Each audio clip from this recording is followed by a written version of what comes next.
بسم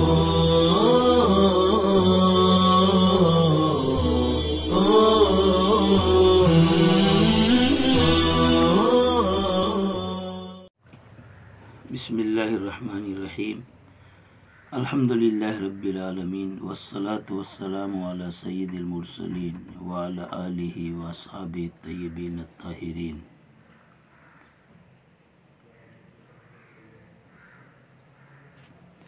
وعن عبداللہ بن عمر قال سمعت النبی صلی اللہ علیہ وسلم یقول اذا مات احدکم فلا تحبسوه واسرعوا به الى قبره وَلْيُقْرَأْ عِنْدَ رَأْسِهِ فَاتِحَةُ الْبَقَرَةِ وَعِنْدَ رِجْلَيْهِ بِخَاتِمَةِ الْبَقَرَةِ رواه البيهقي في شعب الإيمان وقال والصحيح أنه موقوف عليه۔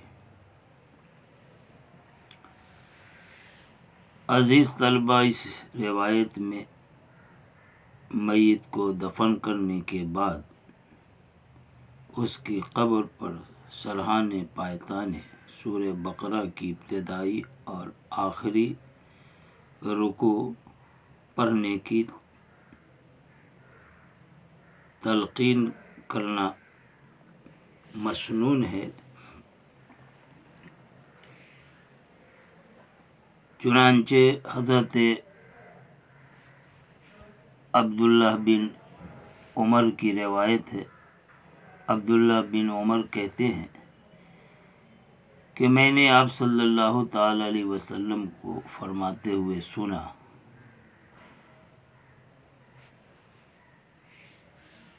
کہ جب تم میں سے کوئی مر جائے، کسی کا انتقال ہو جائے، فلا تحبسو، تو اسے روک کے مت رکھو، واسرعوا بہ الی قبری، اسے جلدی ہی اس کی قبر تک پہنچا دو۔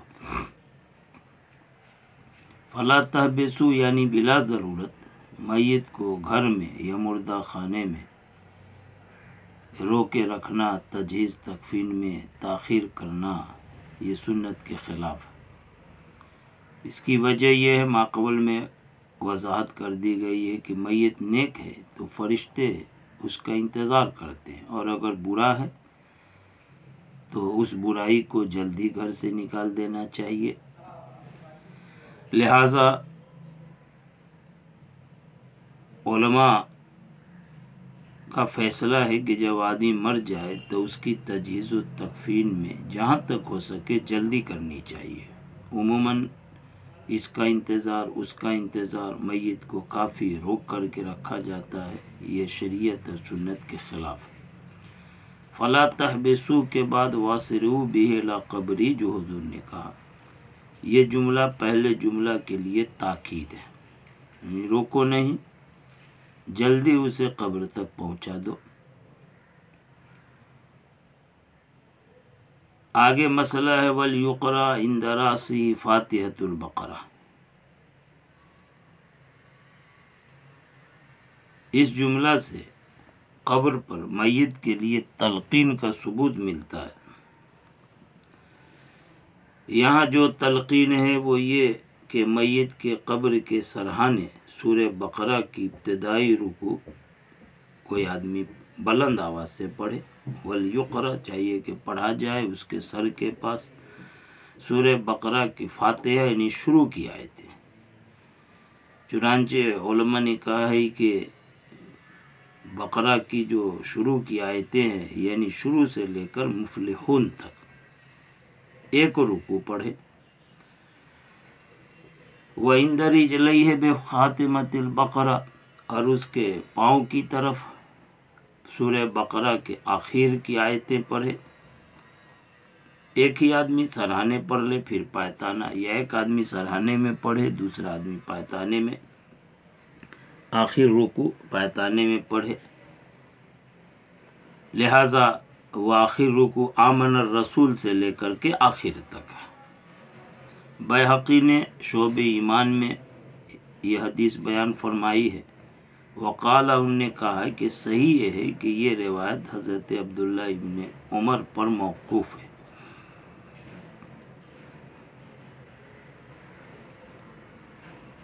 تلقین کا یہ جو طریقہ اس روایت میں مذکور ہے اس میں کسی کا اختلاف نہیں، البتہ اس کے علاوہ اور دوسرا طریقہ بھی ہے، وہ یہ کہ قبر کے وسط بیچ میں انگلی رکھ کر میت کی رہنمائی کی جاتی ہے کہ ابھی فرشتے آئیں گے، وہ اس طرح سوال کریں گے اور تم اس طرح جواب دیا کرو۔ تلقین کا یہ طریقہ اگر اس میں غلط عقیدہ شامل نہ ہو، بیکار باتیں نہ آئیں تو جائز ہے، کوئی حرج نہیں، لیکن غلط عقیدہ شامل ہو جائے، بیکار فضول باتیں اس میں جو شریعت کے خلاف آ جائیں تو ناجائز ہے۔ اگر صحیح طریقے پر ہو یہ تلقین کا طریقہ تو شوافی کے یہاں یہ طریقہ تلقین کا جائز ہے۔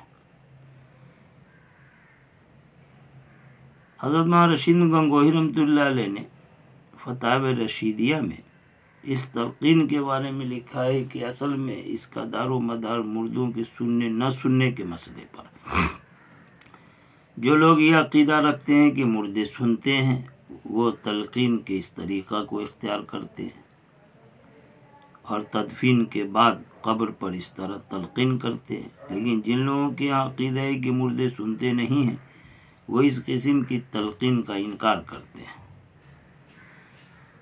مذکورہ طریقہ جو حدیث میں بیان ہوا ہے اس میں کسی طرح کا کوئی اختلاف نہیں ہے، اس کو رواج دینا چاہیے۔ بہرحال سورہ بقرہ کی شروع کی آیتیں پڑھنا، آخر کی آیتیں پڑھنا یہ میت کے لیے ایصال ثواب ہے، یہ بڑا فائدہ ہے، اس کی بڑی فضیلت۔ امام احمد بن حنبل کہتے ہیں کہ جب تم قبرستان جاؤ تو وہاں سورہ فاتحہ، معوذتین، سورہ اخلاص پڑھ کر ثواب قبرستان والوں کو بخش دو تو اللہ پاک وہ ثواب ان مردوں تک پہنچاتا ہے۔ حضرت علی فرماتے ہیں کہ جو شخص قبرستان جائے 11 مرتبہ سورہ فاتحہ پڑھے اور اس کا ثواب قبرستان والوں کو بخش دے تو اللہ کی طرف سے اس شخص کو قبرستان میں مدفون جتنے بھی اموات تھے ان کی تعداد کے مطابق پڑھنے والے کو ثواب ملتا ہے۔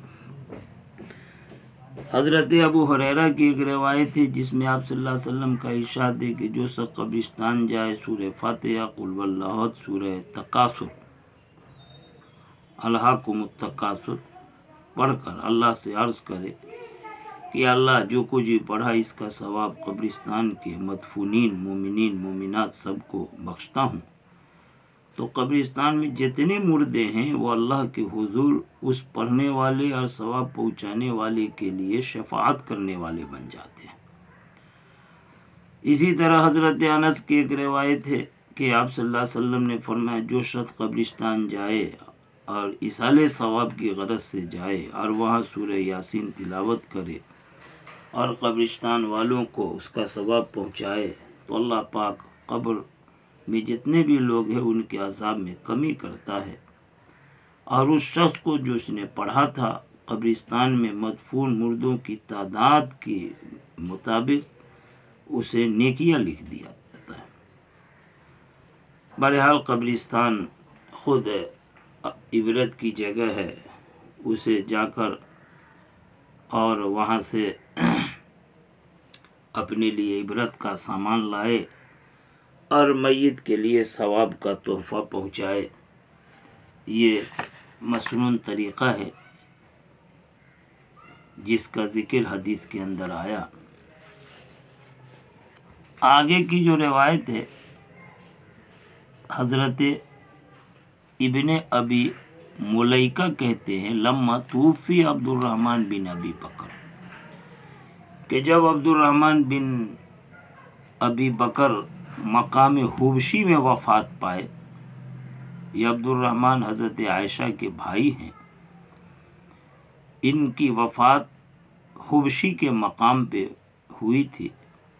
حبشی یہ کیا ہے؟ فرمایا وہ موضع، وہ ایک جگہ ہے۔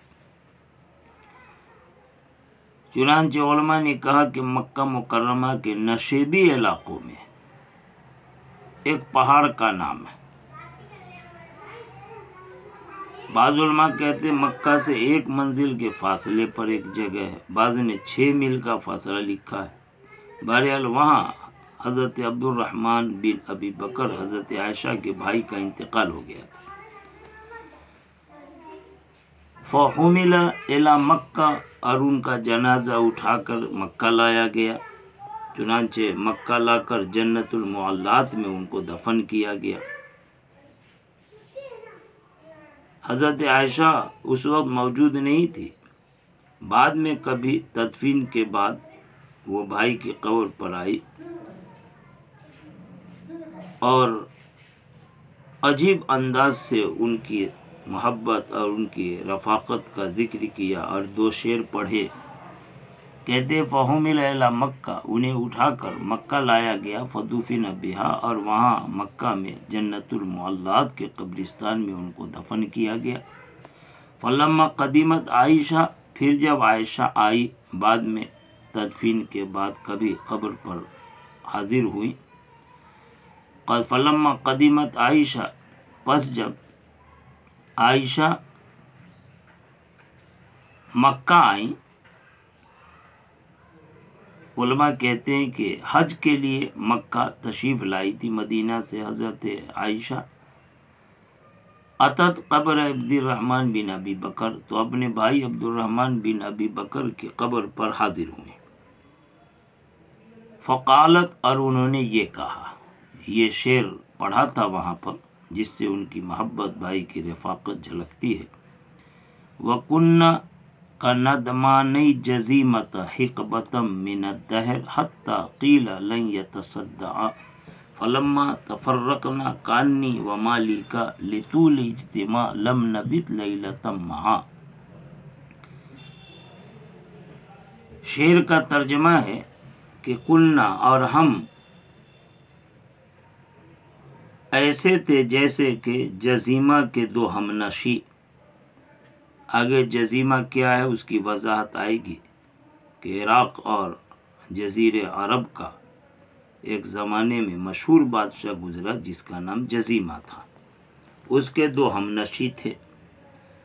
اس کا واقعہ بیان کرتے ہوئے تمثیل کے طور پر حضرت عائشہ کہتی، ہم اور ہمارے یہ بھائی عبد الرحمن، یہ دونوں ایسے تھے جیسے کہ جزیمہ کے 2 ہمنشیں، حقبۃ من الدہر، زمانے کے ایک طویل مدت تک، حقبہ مدت دراز تک، من الدہر زمانے کے ایک طویل زمانے تک ہم ایک ساتھ ہوا کرتے تھے، یہاں تک کہ قیل لن یتصدع، کہا جانے لگا کہ یہ دونوں کبھی جدا ہی نہیں ہوں گے، الگ ہی نہیں ہوں گے، اتنے ساتھ ساتھ ہے، کبھی فرقت نہیں ہوگی۔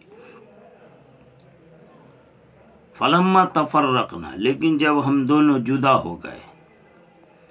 اصل شاعر کا جو شعر ہے وہ اپنے بھائی کے بارے میں یہ شعر کہہ رہا، بھائی کا نام مالک تھا، ابھی تفصیل سے اس کی پوری وضاحت کی جائے گی۔ شعر میں کہا گیا پھر جب ہم جدا ہوئے، کانی گویا میں و مالکہ، اور میرا بھائی مالک، یہ اصل شاعر کے بھائی کا نام ہے مالک، تمثیل میں حضرت عائشہ بول رہی ہے، پورا شعر پڑھ رہی ہے دوسرے شاعر کا، لطول اجتماع،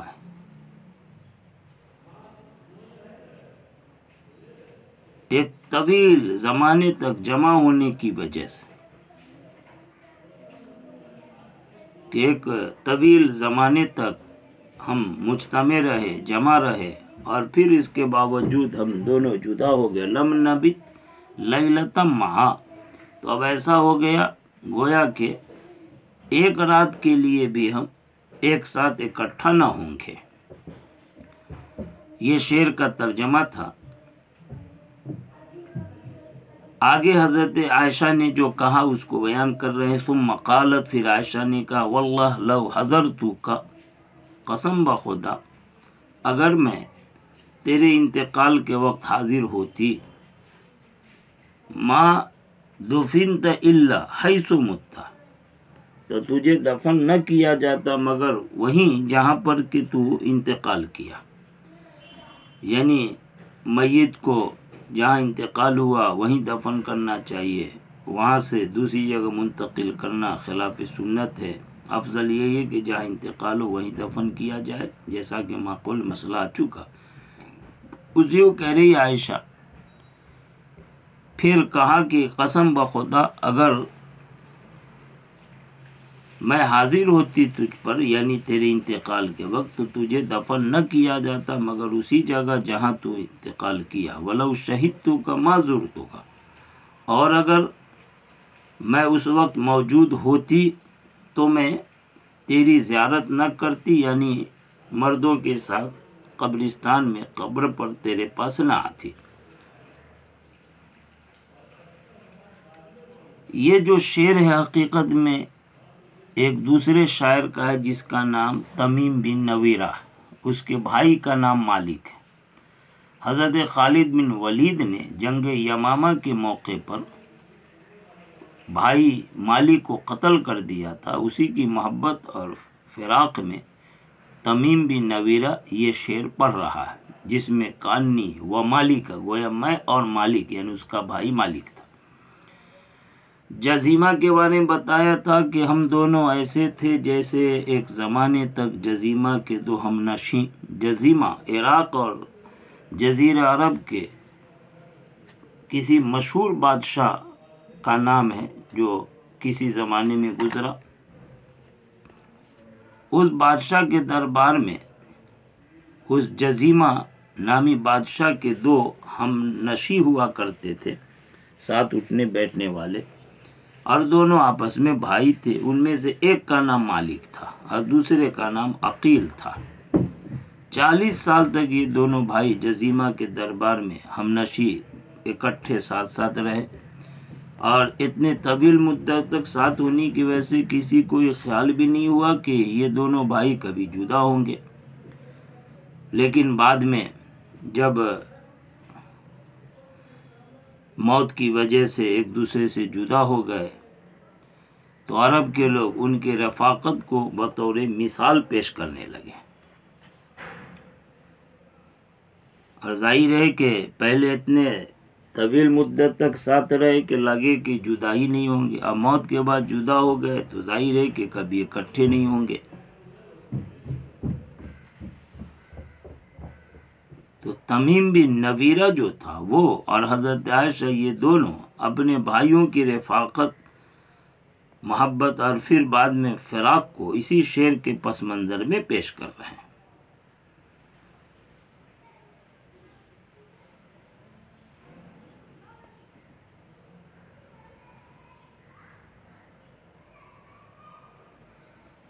آگے کی جو روایت ہے